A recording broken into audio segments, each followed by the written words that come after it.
What's going on, guys? Welcome back. Making a video on cleaning the carburetor up for the 250 and pulling the valves out of the head so that I can clean them, get them looking good, getting the head looking good. It's pretty, she's pretty dirty, especially on this side.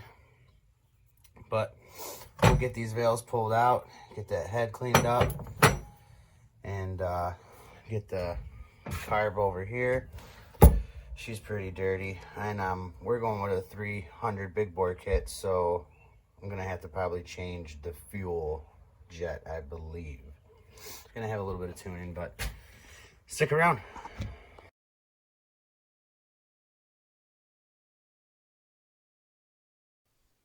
Okay, so I start by removing the hoses.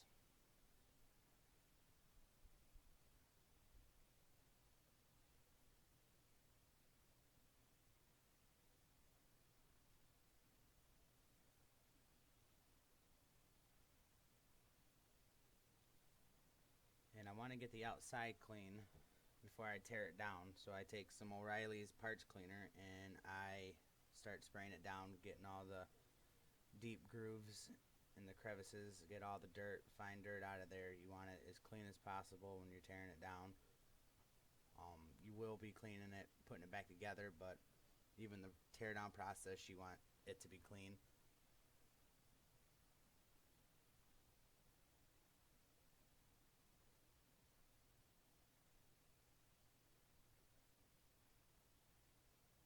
So you start by removing the bull float cover screws.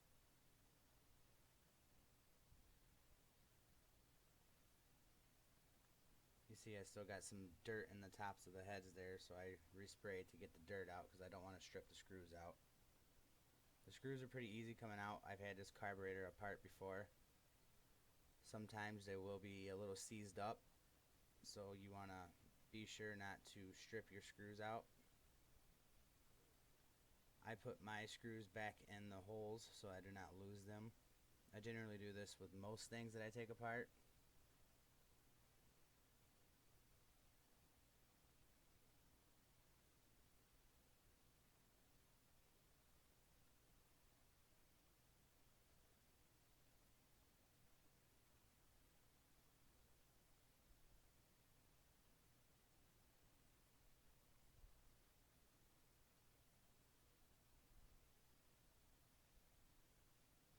I removed the float pen so I can remove the float. Got some grime in the bowl there.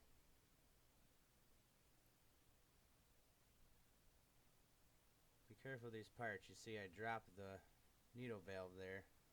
I recover it, but you can lose parts. They're small, and sometimes they can get away from you. Now I remove the choke jet here from the top of the main jet.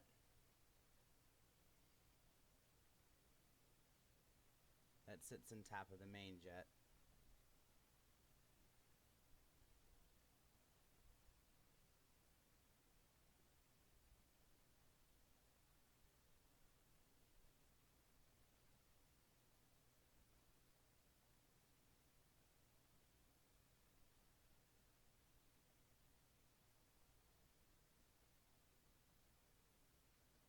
Okay, now I'm going and removing the main jet. And I put everything in the bowl there so I do not lose it. Keep track of my parts.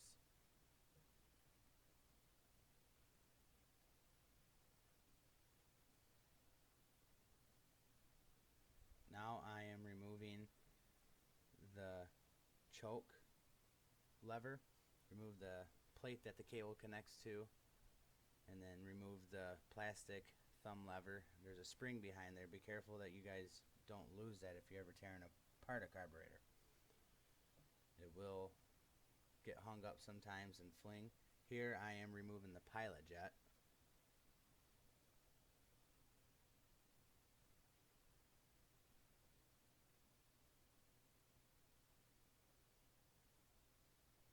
Now I am removing the O-ring. This is the side that sits against the head.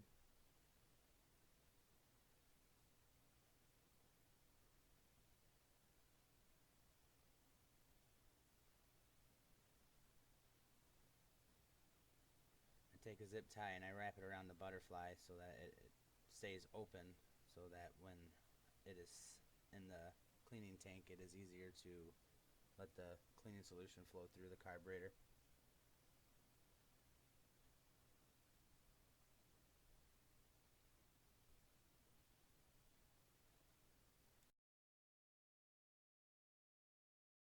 Okay, so we got it all tore down.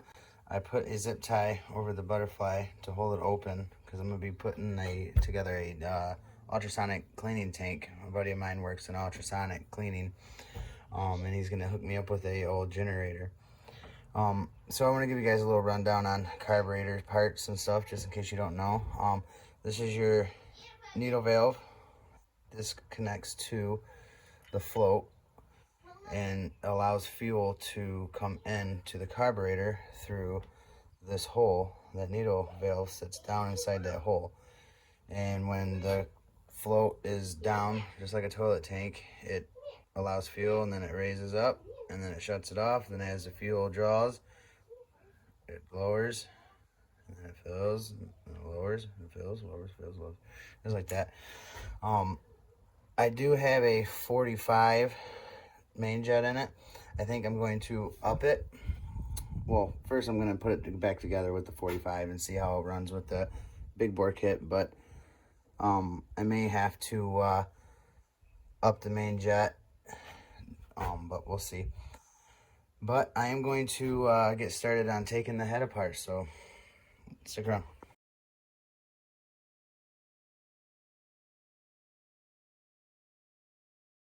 Okay, so I start by compressing down onto the spring to get the keeper out.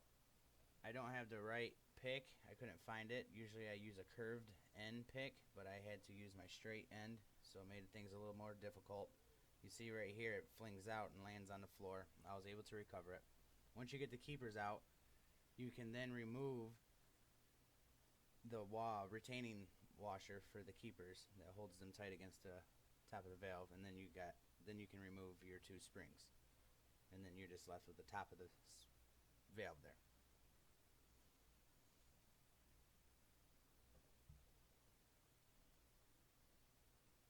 I was checking to see if there was any play inside of the housing of the valve.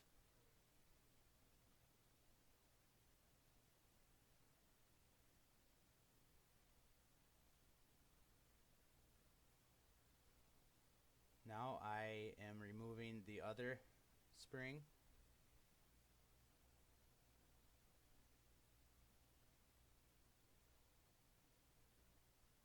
You see how not having that curved pick kind of makes things a little difficult.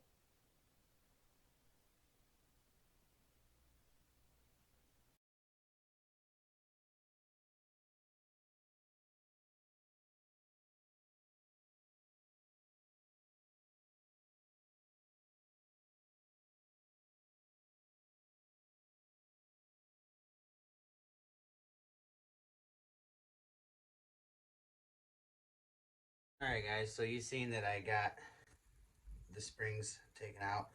Usually what I do is when I'm putting it back together is when it's all cleaned up, I'll put some tape through here so that when you compress down on the springs, the valves will not move down in there, because they will sometimes slide, and it's really hard to get those keepers put back in. I just want to go over the parts with you guys. The valves and everything look pretty good. I'm sorry, the springs. Springs look pretty good. They don't feel too loose by squeezing them in my hands. Sometimes you can feel they're be a little weak, and you can squish them pretty good in your hands. It's also not a big motor, not putting out a whole lot of power, so I'm gonna just put these back in. You can see that the keepers sometimes are a little bit of a pain in the butt to get out. They're just as much as a pain in the butt to put back in. But that is what they look like. Like I said, they're like little cone looking guys, and they set up underneath this ridge here. I'll actually pull the valve out. This is the exhaust valve. But the way these sit is like that. Inside of the spring, just like that. Oop. They're kind of a pain in the butt to get out sometimes, a little, especially when you got big nubs like I do. But I'm gonna get that ultrasonic cleaning, tank put together, and we will get this head and valves and all this cleaned up. They're pretty nasty. The valve seats look pretty good. Just need to be cleaned up. I'm just gonna take a like a Scotch-Brite pad, nothing too abrasive, because you don't want to damage the metals and score it up, because then it can mess with the way it runs. The valves, though, they look pretty good. I don't see anything out of the ordinary with them, other than really dirty. But yeah, next video we make, we'll be hopefully getting the big bore kit put together on the motor. Wiseco is behind on shipping and everything, on parts and everything, so that stuff will get here eventually. But I wanted to make somewhat of a video on something that I'm doing. So thanks for watching, guys, and give me a like, subscribe, comment, you know, help the channel out. I appreciate you guys watching. I'm learning, you know, on my video making and stuff like that, and getting comfortable with filming myself. So once again, thanks.